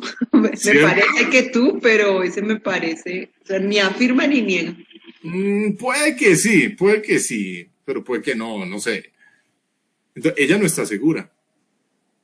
¿Será que la mujer samaritana está segura que Jesús es el Mesías? Pues si no lo ve como profeta, pues mucho menos como Mesías. Es importante resaltar que la situación de la mujer samaritana, o sea, personalmente yo veo muchos elementos en común entre el diálogo de Jesús con Nicodemo y el diálogo de Jesús con la mujer samaritana. Porque en el primer caso, con Nicodemo, era un hombre que sabía mucho de la escritura, pero no había nacido de nuevo. Y él lo veía como rabí. Aquí, ¿qué pasa con la mujer? Posiblemente profeta, pero ya. Ninguno de los dos está entendiendo que Cristo es el Mesías. El Mashiach, el Cristos, el escogido, el ungido, el salvador del mundo. No lo están entendiendo. Entonces, por ahora, no. Vamos a ver qué pasa. ¿En dónde se dará la adoración al Padre? Porque aquí dice, nuestros padres adoraron en este monte. ¿Cuál monte es del cual habla la mujer samaritana? Monte Gerizim. Y vosotros decís, ese vosotros hace referencia a los judíos. Ustedes los judíos dicen que es en Jerusalén el lugar donde se debe adorar. Exactamente. ¿Por qué razón era Jerusalén el lugar donde se debía adorar? Entonces nos podemos remitir al Antiguo Testamento nuevamente. Y recordemos que Dios, cuando el pueblo de Israel estaba en el desierto, Dios determinó que los sacrificios solo se podían hacer en el tabernáculo. Pero el tabernáculo se podía mover, era armable y desarmable, movible. El tema es que cuando ellos ya llegaron a la tierra prometida, cuando ya se tomó esa tierra, y pues cuando llega Salomón a ser sucesor de David, en tiempos del rey Salomón se edifica ya un lugar fijo. Antes, pues estaba el tabernáculo. Después del tabernáculo algo pasó con muchos de los elementos, porque por allá el Arca de la Alianza es que en la casa de Obededón, que en la casa del uno, en la casa del otro, y algo pasó extraño desde el tiempo de los jueces. Pero el punto es que después se edificó el templo en Jerusalén. Ese templo en Jerusalén fue destruido cuando Nabucodonosor invadió al reino del sur y fue reconstruido en tiempos de Esdras, cuando por orden de Ciro se dio el regreso de los judíos del exilio. Entonces el tema es, Jerusalén es el lugar que Dios escogió para que allá se ejecutaran los sacrificios.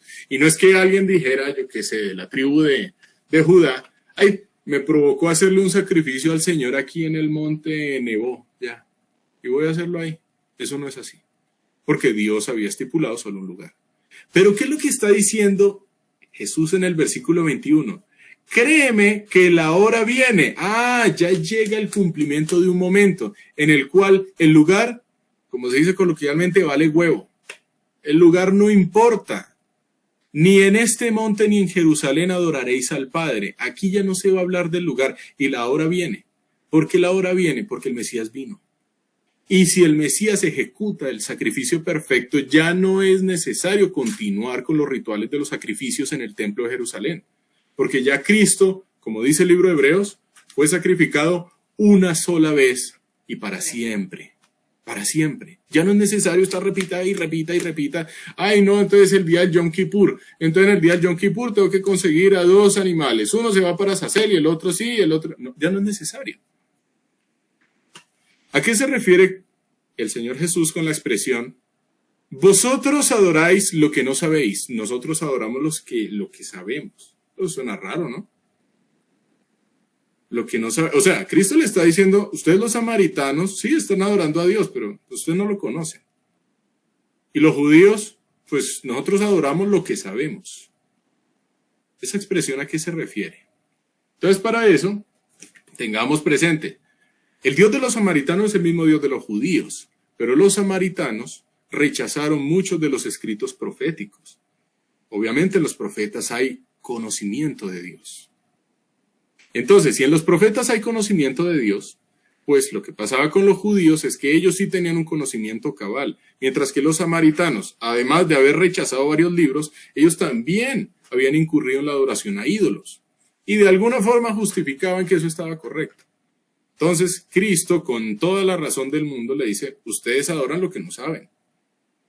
¿Listo? Esa palabra adoráis,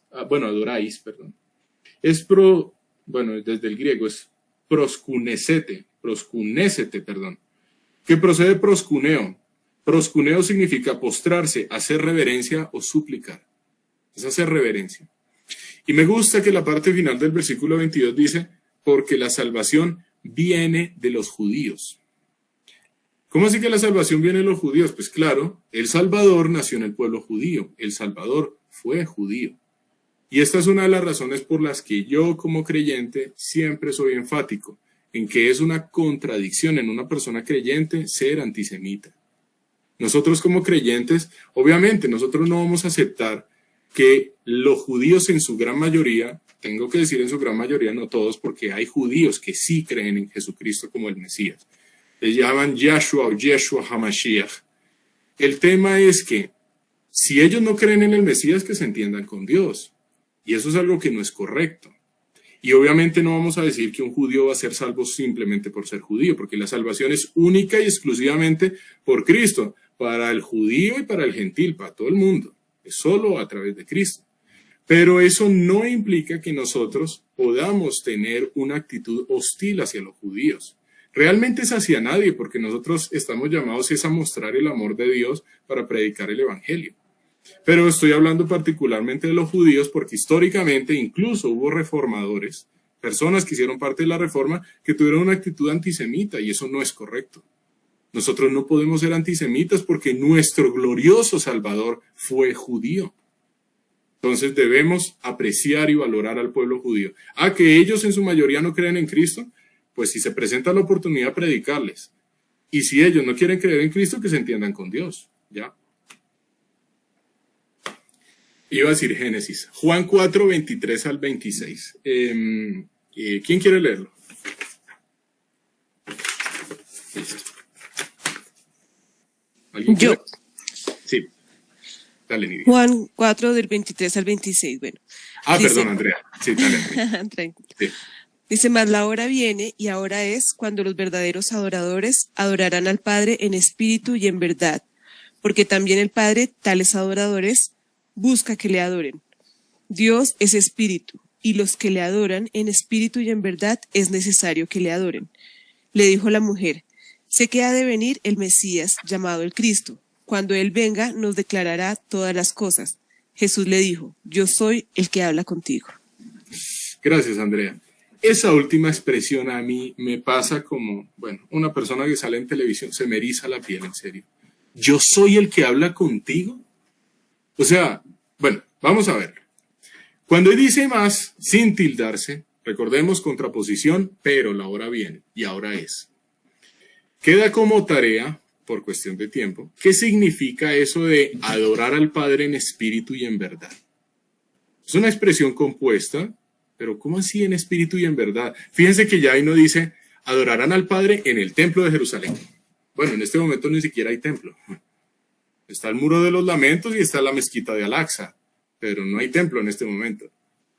Ahí dice cuando los verdaderos adoradores adorarán en un lugar, no, es en un estado, en espíritu y en verdad.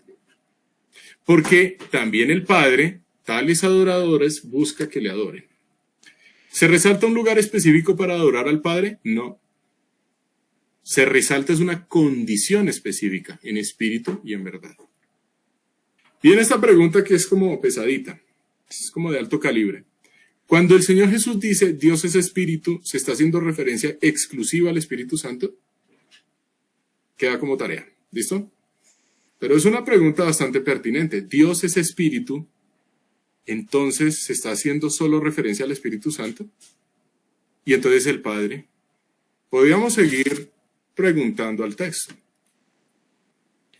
Esta pregunta también me gusta. ¿Necesita el Padre ser adorado? Porque ahí dice que el Padre, tales adoradores, busca que le adoren. Entonces Dios necesita que le adoren porque si no le adoren deja de ser Dios. Claro que no. Nosotros vimos en Génesis 1:1 y pues en el nombre mismo de Dios, Yahweh, que procede de Hayal, que existe por sí mismo, el siempre presente. Dios no necesita que le adoren. Si no hay alguien que le adore en toda la creación, Dios no se va a quedar como el pobrecito que ya no es Dios. Claro que no. Dios es Dios independientemente de aquello que pase en su creación. Siempre. Entonces el Padre no necesita ser adorado. Que la voluntad del Padre es que existan adoradores, ese es otro asunto. Pero la voluntad del Padre no es buscar por necesidad, es buscar porque así es su voluntad. Eso es diferente. ¿Listo? Entonces, ¿cómo se adora al Padre? En espíritu y en verdad. Ahora viene esta otra parte. El Señor Jesús le estuvo hablando acerca de los samaritanos, el lugar, que Gerizim, que, bueno, no dijo Gerizim, pero pues de forma implícita, que el templo en Jerusalén, que adorar al Padre en espíritu y en verdad. ¿Por qué la mujer ahora empieza a hablar acerca de el Cristo? ¿Eso qué relación tiene con lo que Cristo estaba diciendo? Cristo estaba hablando que la hora es cuando ni en este monte, ni en este, o sea, cuando el lugar no va a importar. Y la mujer entonces, ¿por qué empieza a decir, sé que ha de venir el Mesías? Ahí sí pareciera que la mujer, yo no sé, se salió del tema de conversación, ¿no? ¿Qué piensan?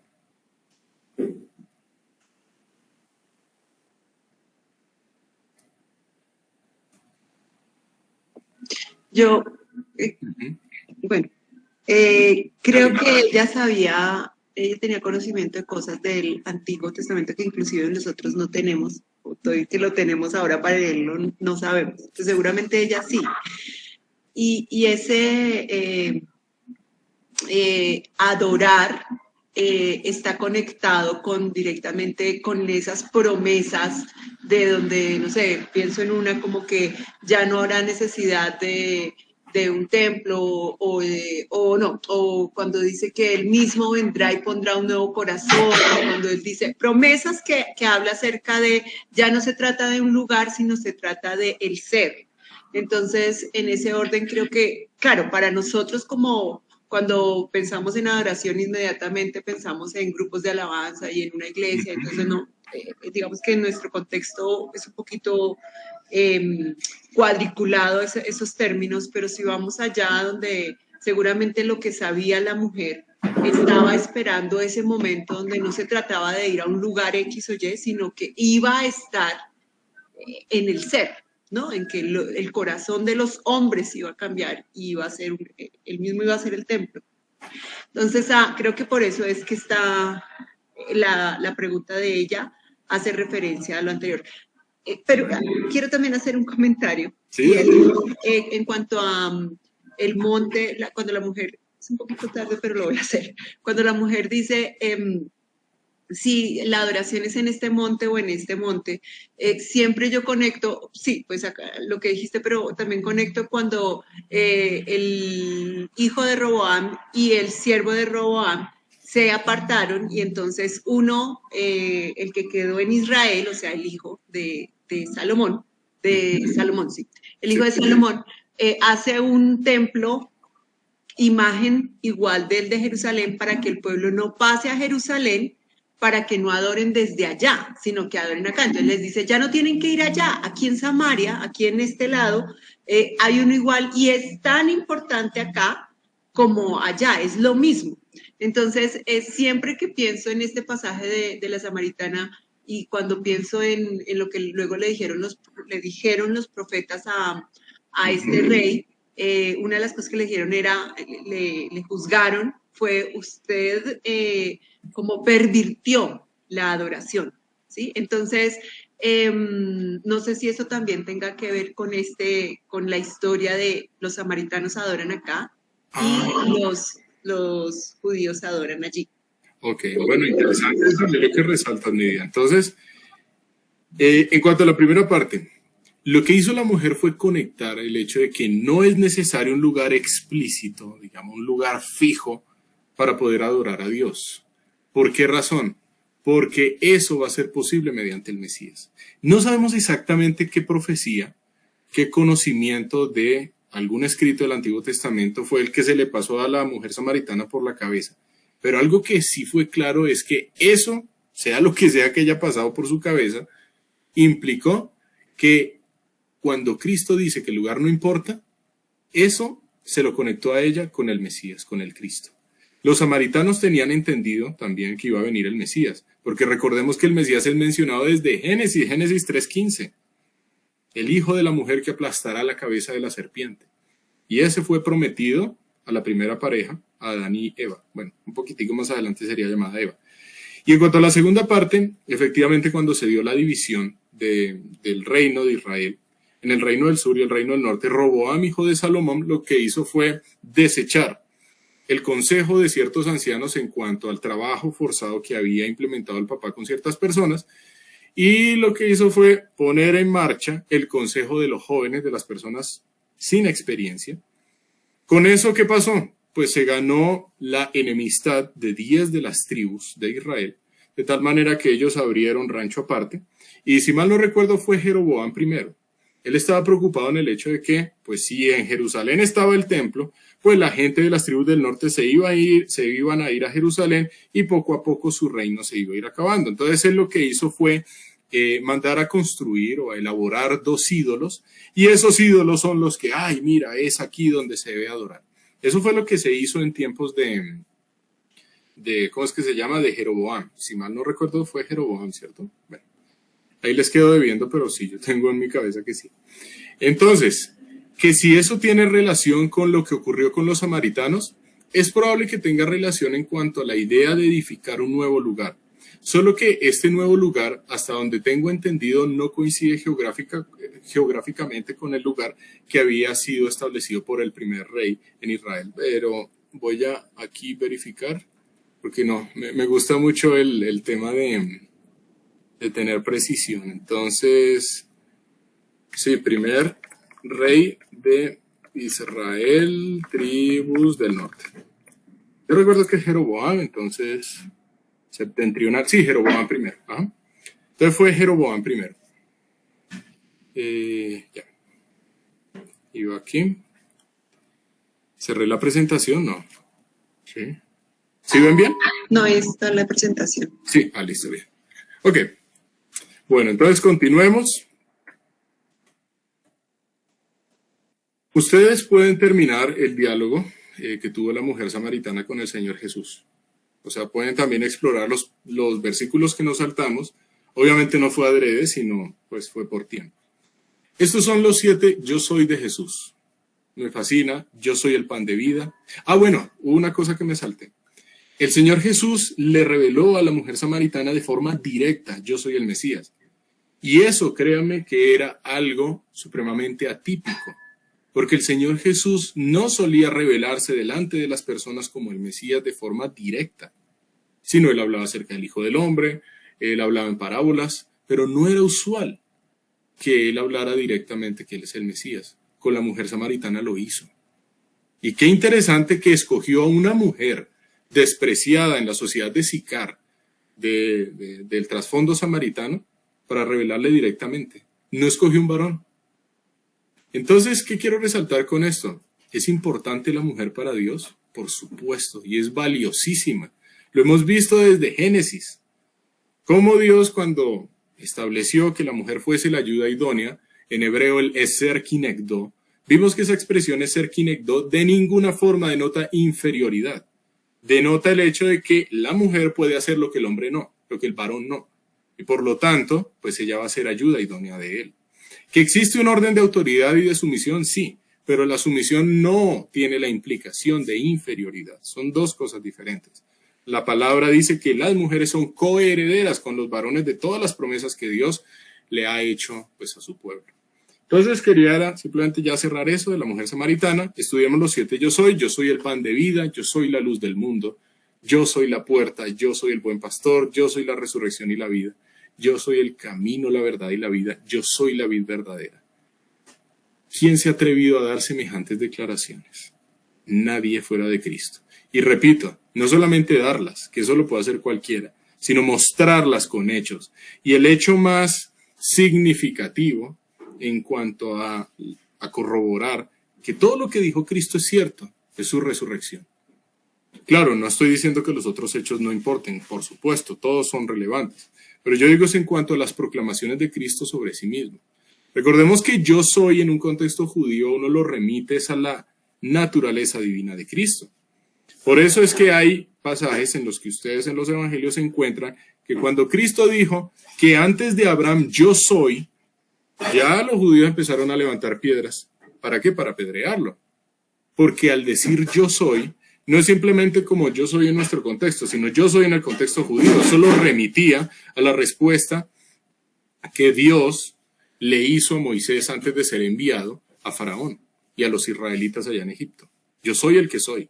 Ese yo soy denota la naturaleza divina de Cristo. Entonces, qué bonito ver todo esto que es Cristo. ¿Cuánta confianza podemos tener en el Mesías? Toda. Podemos confiar en el Mesías, claro. Él es el pan de vida, Él es la vid verdadera y todos estos yo soy, que de verdad a uno le inspiran para vivir una vida conforme a lo que Él quiere. Quiero terminar con Juan 10, 17 y 18. Uy, ¿qué pasó con la mujer samaritana? Ya cerramos ese pasaje. Dado que dentro de 8 días, si Dios nos lo permite, va a ser la penúltima clase, vamos a ver la traición, la última cena. Recordemos que hay una pregunta para la última cena que es, esa la dejamos desde el principio. ¿Por qué si Dios ordenó en el Antiguo Testamento que no se comiera carne con sangre, Cristo dice en la última cena, el que come mi carne y bebe mi sangre? ¿Por qué Él está diciendo bebe mi sangre? Pareciera una contraposición a lo que ya había sido ordenado por Dios. No, no es una contraposición y eso lo vamos a ver. Pero bueno, lo dejamos en remojo. Resulta que, como vamos a estudiar el sacrificio de Cristo dentro de 8 días, debemos tener esto que el Señor Jesús dice en Juan 10, 17 y 18 como contexto. ¿Por qué razón? Dice ahí, por eso me ama el Padre, porque yo pongo mi vida para volverla a tomar. Nadie me la quita, sino que yo de mí mismo la pongo. Tengo poder para ponerla y tengo poder para volverla a tomar. Este mandamiento recibí de mi Padre. Listo. Eso es lo que dice el Señor Jesús. Primera pregunta, ¿cuál es el motivo por el que será posible la ejecución del sacrificio del Hijo? La respuesta es, porque Él pone su vida, porque yo pongo mi vida. Versículo 18, nadie me la quita. Así que, cuando nosotros estudiamos la traición por parte de el hombre de Keriot, Ishkeriot, o Judas Iscariote, el hombre nacido en Keriot, que fue el traidor, cuando veamos eso, vamos a ver que nadie me la quita se aplica. Es decir, Cristo no llegó a la cruz como una sucesión de eventos fortuitos que tristemente terminaron en la crucifixión de nuestro Señor. Y eso, les digo, lo afirman muchas personas. Lo que dice la Biblia es que si Cristo fue a la cruz es porque Él puso su vida. Él permitió que esa traición tomara lugar. Pero no es que la traición tomó a Cristo así por sorpresa y Él no sabía y pobrecito. Eso no es lo que muestra la Biblia. Lo que muestra la Biblia es que el Cordero Perfecto estaba destinado a ser sacrificado desde antes de la fundación del mundo. Esto ya estaba en el propósito divino y soberano del Señor.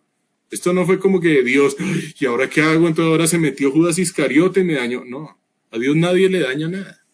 Nadie me la quita. Ahí no dice nadie menos Judas Iscariote, o nadie menos los romanos. Bueno, los romanos sí. O bueno, el Sanedrín sí, los fariseos y los saduceos, ellos sí me la pueden quitar. Dice, nadie me la quita, sino que yo de mí mismo la pongo.